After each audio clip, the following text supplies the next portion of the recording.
Thousands of Americans put their lives on the line every day, protecting and serving our country. Tonight, we're bringing you one of their stories. It's part of our exclusive coverage from the U.S. Naval Station in Norfolk, Virginia, which gave KETV Newswatch 7's Maddie Augustine a unique all-access experience over the course of 4 days. Last night, we showed you the training it takes to become a Navy sailor. Well, tonight, Maddie introduces us to a yeoman from Norfolk, Nebraska.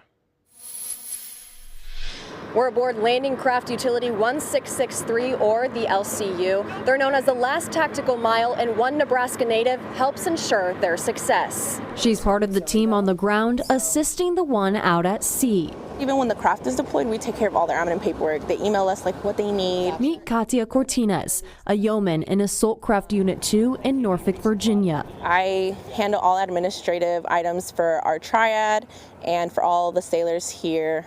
Whether they're going to go deploy or they're going to be just here needing to take care of any paperwork for the command. Cortines, originally from Norfolk, Nebraska. I grew up there my whole life since I was born. Same house, little small town. I liked it. It was nice, but I was always like wanting something more. With a desire to travel and be part of something larger than herself, she says serving in a branch of the military piqued her interest as a kid. I've always, since I was little, I would tell my dad, like, I want to be in the military, I want to be in the Army, like watching movies and stuff like that. And as I got older, it was always a thought in the back of my head. Cortina says after meeting with Navy recruitment officers in high school, she knew it was the branch for her. So I joined out of Omaha, Nebraska.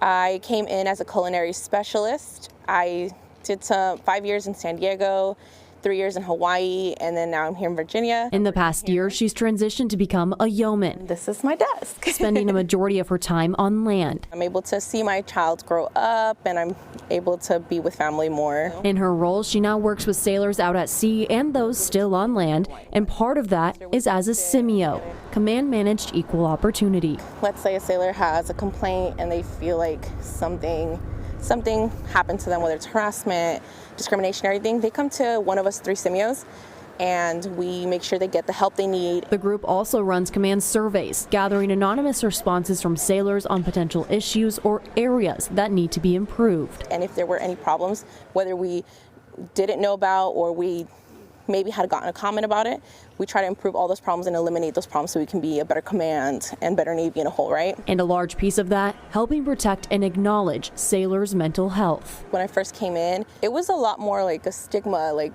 don't ask for mental health, you could get kicked out and stuff like that. But none of it's true. Cortina says she's constantly working to remind her fellow sailors it's okay to speak out. It's a very important role at the command. It's important because you want to make sure you're a person that sailors trust, a person that the sailors can actually come and talk to. Along with being a trusted listener, Cortina says she also helps direct sailors to the multitude of resources the Navy and military offer.